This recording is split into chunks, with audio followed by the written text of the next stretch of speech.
con el abogado penalista brasileño André Lozano.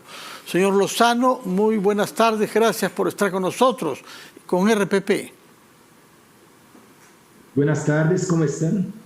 Bien, muchas gracias. Queríamos saber, por ejemplo, en general, cómo están evolucionando los casos de corrupción, los casos judiciales por temas de corrupción en el Brasil, con empresas constructoras que, como usted sabe, algunas de ellas han estado presentes en el Perú y se hayan implicadas en juicios acá desde hace ya varios años.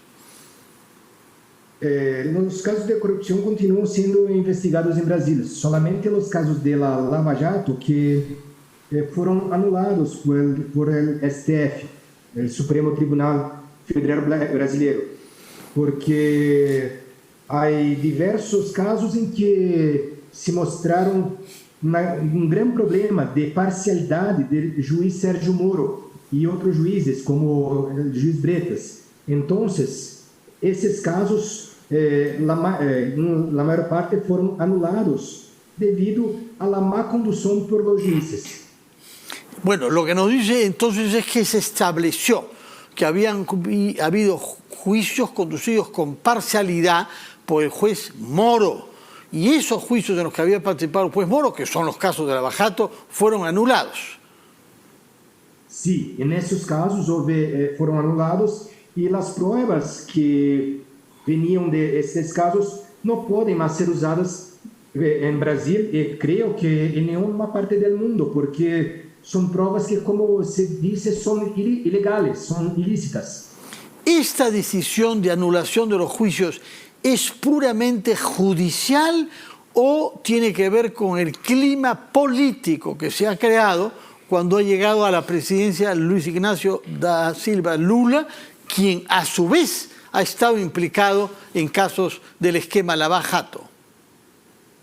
El esquema político fue muy importante tanto para la evolución de Lava Jato como también para la anulación de Lava Jato. Solamente que cuando los procesos fueron anulados, Lula no era presidente de Brasil ainda. Entonces, no es ahora que fue anulado. Hace como 2 o 3 años que los casos comenzaron a ser anulados y que Sérgio Moro fue declarado parcial. No apenas Sérgio Moro, mas também o juiz Sérgio Bretas, que conduzia la Lava Jato em Rio de Janeiro. Moro conduzia em Curitiba e el Bretas em Rio de Janeiro. O clima político no momento de Lava Jato era um clima propício a que não fossem respeitados os direitos de los acusados. Todas as pessoas em Brasil, em geral, pediam a prisão de ex-presidente Lula, pediam prisão de outros deputados, de diversos empresários. Mas agora, as pessoas viram que essas prisões tiveram motivações políticas e não judiciais. Dígame, abogado Lozano, esas pruebas que han sido anuladas en el contexto general de una revisión y una crítica a la parcialidad atribuida al juez Moro, ¿pueden volver a ser usadas? Y los testimonios, por ejemplo, los reconocimientos de falta de algunos ejecutivos de las empresas constructoras, ¿esos testimonios permanecen válidas o tendrán que hacerse nuevamente? Estes testemunhos não são mais válidos. Estes testemunhos devem ser hechos novamente, incluso porque os testemunhos, muitos deles, foram obtenidos de forma ilegal, com el Moro e outros procuradores pressionando as testemunhas para fazer delações premiadas, para que hablassem sobre algo que não se sabe se de fato ocorreu ou não. Então, todas as provas desses processos são invalidadas e em Brasil não podem ser mais utilizadas. Creio que não podem ser utilizadas em nenhum outro lugar do mundo. Ahora bien, Esas confesiones anuladas ahora pueden volver a ser hechas. La justicia puede convocar nuevamente a los ejecutivos sobre los cuales sospecha para que hagan confesiones. Sí, si las personas desejarem hacer novas confissões, podem hacer. Em Brasil, la gran parte de los casos estão prescritos, não podem mais ser objeto de persecução penal. Então, não há interesse do Estado e também das pessoas a hacerem tais confissões. Mas em outros locais, se for interessante, as pessoas podem fazer confissões. ¿Cuál es el plazo de la prescripción para delitos cometidos en el marco de una organización criminal en el Brasil? Cerca de 16 anos, de 12 a 16 anos, mais ou menos. Pero no hay prescripción todavía, entonces no han pasado 12 ni 16 años. Em alguns casos, como em del presidente Lula, por exemplo, que tem mais de 70 anos, o prazo cai pela metade.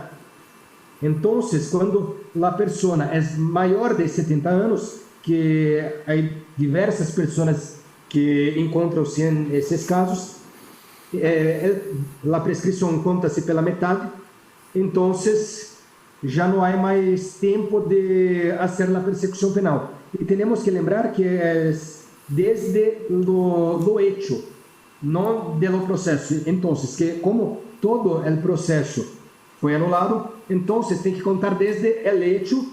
Se o hecho ocorreu como em 2008, por exemplo, creio que está prescrito. ¿Por qué se ha invalidado como fuente las informaciones obtenidas en plataformas digitales como Drusis y MyWebDay?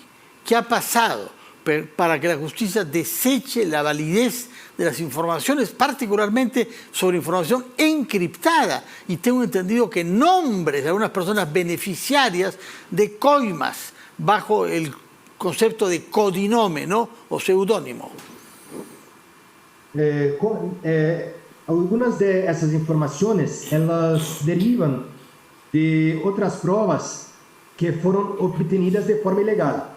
Quando o juiz que conduz o caso é juiz parcial, todas as provas que são produzidas abaixo desse juiz são consideradas ilegais. Isto contamina todas as demais provas, então não as podem usar. Tens que fazer novas provas. Como em Brasil temos uma teoria chamada teoria do árvore envenenada, que quando se hace uma prova ilegal, as demais que derivam desta primeira também são consideradas ilegais. De acuerdo. Tomamos nota entonces de eso, pero no sé si usted sabe que la justicia peruana ha convocado al antiguo ejecutivo de Odebrecht en el Perú, el señor Barata, para que venga al Perú y colabore con la justicia acá. ¿Piensa que eso es viable desde el punto de vista procesal? De acordo com as normas internacionais do direito, o mais correto é que o juiz do Peru envie uma carta rogatória a Brasil para que Barata seja ouvido aqui em Brasil. Isto é o mais correto, mas não há problema se Barata desejar que vá a Peru para prestar o depoimento, para ser ouvido. Mas o mais correto é que seja expedida uma carta rogatória. Bueno, tomamos nota entonces de que le parece que lo ortodoxo es una carta rogatoria para que el señor Barata sea escuchado en su país, en Brasil, pero no le parece imposible, si Barata quiere, que acuda acá para que acá conteste a la justicia peruana por delitos que habrían sido cometidos en el Perú. Doctor Andrés Lozano, muchas gracias. Recuerdo que usted es un penalista brasileño y ha tenido la amabilidad de explicarnos algunos detalles de los procedimientos judiciales penales en el Brasil. Muchas gracias y muy buenas tardes para usted.